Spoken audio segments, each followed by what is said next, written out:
Hello friends, welcome to radiant competition classes. और मैं आज आप लोगों को बिहार स्पेशल कुछ कराने वाला हूं और ये हेडमास्टर की परीक्षा के लिए अति महत्वपूर्ण है। ये साथ ही साथ बीपीएससी, सीडीपीओ सभी परीक्षा के लिए बिहार सरकार के द्वारा आयोजित सभी प्रकार की परीक्षाओं के लिए अति महत्वपूर्ण रहने वाला है। चलिए देखिएगा, इसमें स्टार्ट करते हैं। 1 अप्रैल 1936 को बिहार और उड़ीसा दोनों अलग अलग राज्य के रूप में आए थे। आपको ये क्वेश्चन पूछा जा सकता है कि बिहार और उड़ीसा अलग अलग कब हुआ था, तो 1 अप्रैल 1936 को हुआ था। ठीक है। उसके बाद देखिएगा, भारत के पुनर्गठन के कारण बिहार राज्य का स्वरूप बदला। 1 नवंबर 1956 को बिहार के बंगला भाषी क्षेत्र पुरुलिया और किशनगंज को पश्चिम बंगाल में मिला दिया गया। ठीक है। उसके बाद देखिएगा, 15 नवंबर 2000 को बिहार के दक्षिणी भाग के 46% भूभाग को अलग अलग कर झारखंड राज्य का निर्माण किया गया। देखिए, ये बीपीएससी में भी इस बार पूछा कि झारखंड जो है बिहार से कब अलग हुआ, तो 2000 में अलग हुआ। यहाँ से भी एक क्वेश्चन टकरा गया। इस तरह 15 नवंबर 2000 से बिहार का वर्तमान स्वरूप प्राप्त है, याद रख लीजिएगा। ठीक है।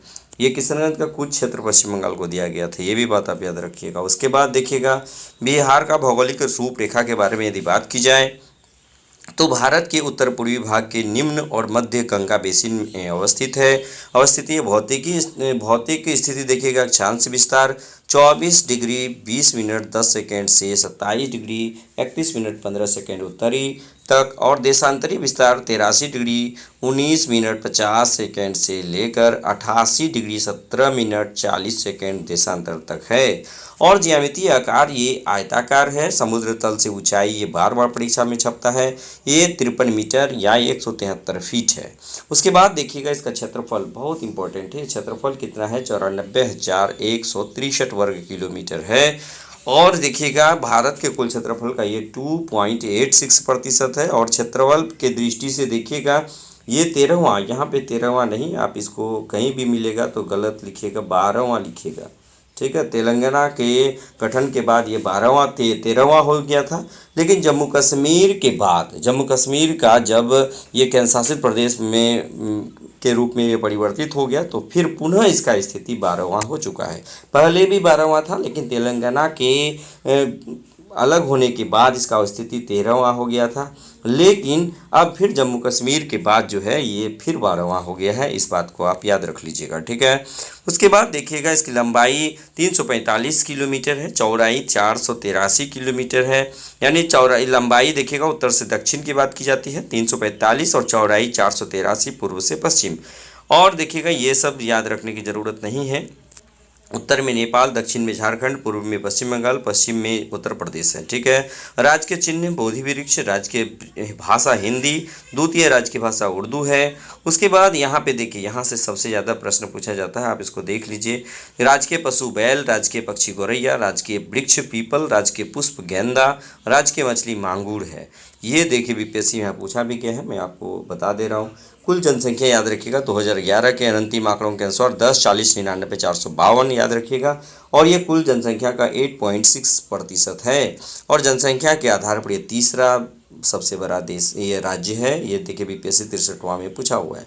पुरुष महिला इस सब का याद रखने की ज़रूरत नहीं है। आप 10 की वृद्धि याद रखिएगा, 25.4 है। सर्वाधिक 10 की वृद्धि वाला जिला ये इंपॉर्टेंट है, ये आपका मधेपुरा है। न्यूनतम 10 की वृद्धि वाला ये गोपालगंज है, याद रखिए। लिंगानुपात सबसे ज़्यादा पूछा जाता है, 918 है। ठीक है।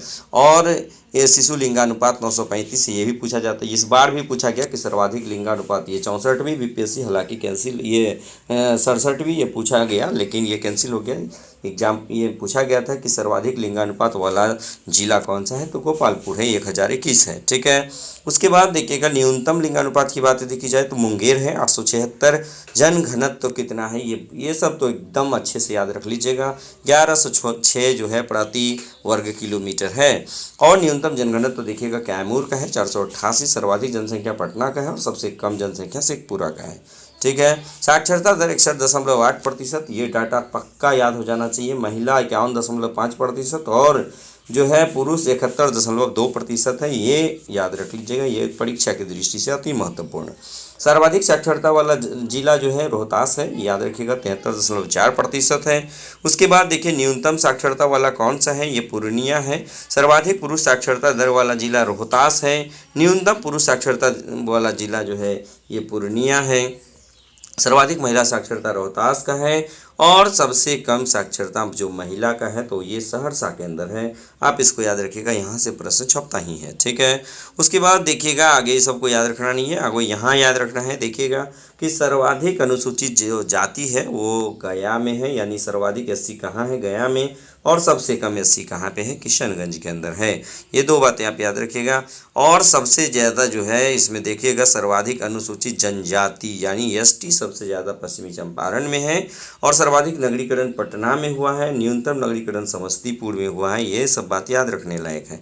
उसके बाद देखिएगा ये याद रखने की ज़रूरत नहीं है, जिलों की संख्या 38, आपको ये याद रखना पड़ेगा। 38वां जिला है अरवल, जो 2001 में बना था, याद रखिएगा। उसके बाद देखिएगा सबसे बड़ा जिला कौन सा है, तो पश्चिमी चंपारण है। सबसे छोटा जिला शिवहर, याद रखिएगा। क्षेत्रफल की दृष्टि से सबसे जो है बड़ा जिला कौन है, पश्चिमी चंपारण है, और क्षेत्रफल की दृष्टि से सबसे छोटा जिला है शिवहर, ये याद रख लीजिएगा। उसके बाद देखिएगा कि प्रमंडल कितना है, तो प्रमंडल 9 है। आप याद रखिए, खास करके हेडमास्टर वाला परीक्षा में एकदम छोटा छोटा क्वेश्चन पूछा जाएगा। प्रमंडल के स्तर के जिले जो है ये 6 हैं। पटना प्रमंडल में 6 जिले हैं, याद रखिएगा। उसके बाद देखिए तिरहुत में 6 हैं, बाकी मुंगेर में 3 में 6 है। अनुमंडल की संख्या कितना है, 101, आप याद रखिएगा। सामुदायिक विकास प्रखंड कितना है, तो 534, ये याद रखिएगा आप। उसके बाद ये याद रखने की बिल्कुल ज़रूरत नहीं है। चलिए, ये याद रखने की बिल्कुल ज़रूरत नहीं है, जहाँ ज़रूरत है मैं बता रहा हूँ। ये सब बदल चुका है, इसको याद रखने की ज़रूरत नहीं है। बस आपको याद रखना है लोकसभा सदस्य 40 है, उसके बाद राज्यसभा 16 है, विधानसभा 243 है। और बता दीजिए अनुसूचित जाति के लिए आरक्षित, अभी ये भी बीपीएससी में पूछा गया, अनुसूचित जाति एससी के लिए आरक्षित विधानसभा में कितना है, ये 40 सीट है। इस बार ये परीक्षा में पूछा गया है, ठीक है। और एसटी के लिए कितना आरक्षित है, तो 2 है। ये भी बात आप याद रखिएगा, चूँकि ये इस बार 67वीं बीपीएससी में पूछ दिया गया, ये 40 वाला, ठीक है। उसके बाद देखिएगा विधान परिषद में कितना है, तो विधान परिषद सदस्य संख्या 75 है। जिला परिषद कितना है, 38 है। पंचायत समिति 534 है। बाकी आपको याद रखने की ज़रूरत नहीं है, ठीक है। और पंचायत राज में महिलाओं को आरक्षण कितना प्रतिशत है, 50%, आप ये याद रख लीजिएगा। उसके बाद देखिएगा आपको कहाँ याद रखना है, उसके बाद ये बिल्कुल ही कोई याद नहीं रखना है, यहाँ पर इस सब में के पीछे दिमाग लगाना है नहीं आपको, ठीक है। चलिए, उसके बाद देखिए ये क्वेश्चन बहुत इंपॉर्टेंट है। देखिए प्राय जो भी मैं पीला कर दिया हूँ आप उसको एक बार ज़रूर याद रखिएगा।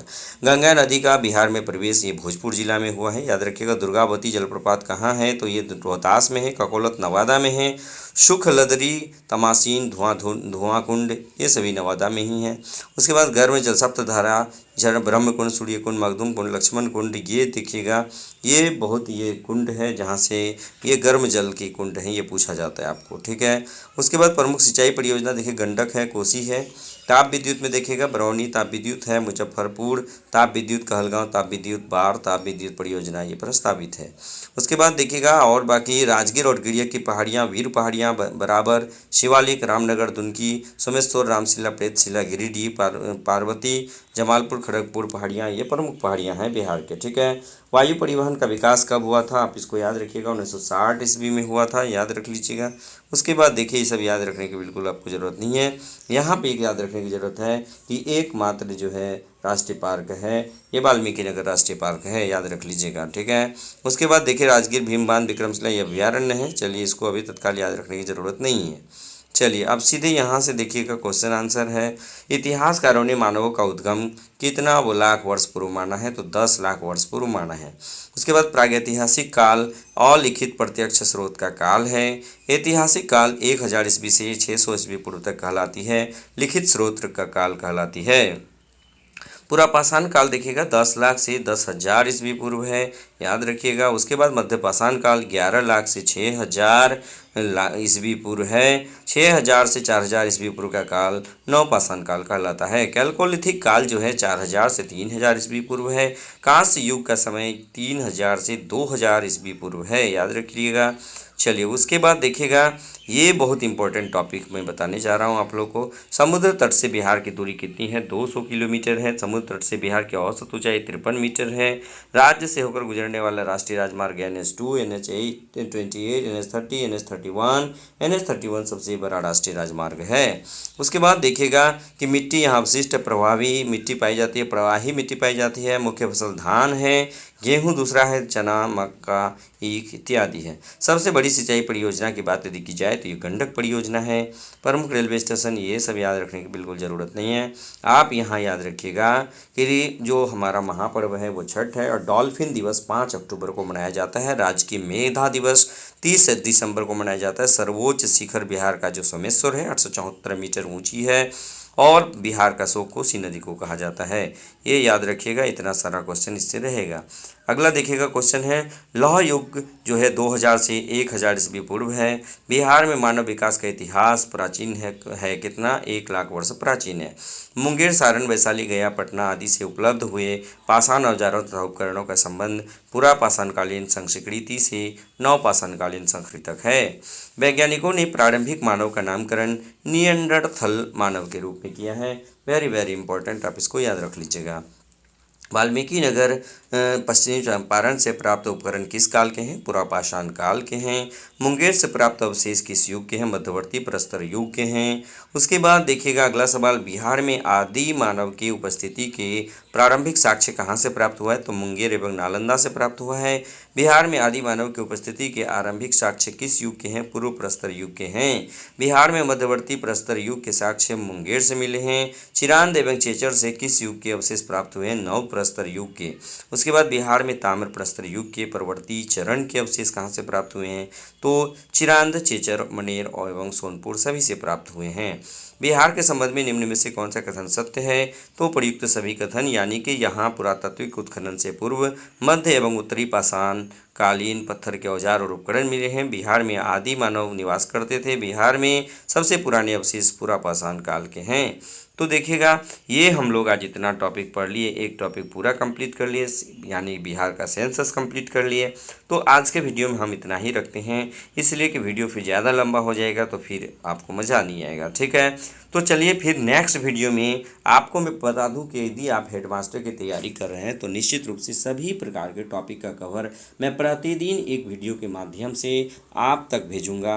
निश्चित रूप से आप निरंतर देखते रहिएगा, आपको इससे आगे जाने की बिल्कुल ज़रूरत नहीं पड़ेगी। जितनी ज़रूरत पड़ेगी मैं उतना आपके समक्ष पेश कर दूंगा। ठीक है, अपने सारे नोट्स का जो है वीडियो आप तक मैं पहुंचा दूंगा। ठीक है, बस आज के वीडियो में इतना ही।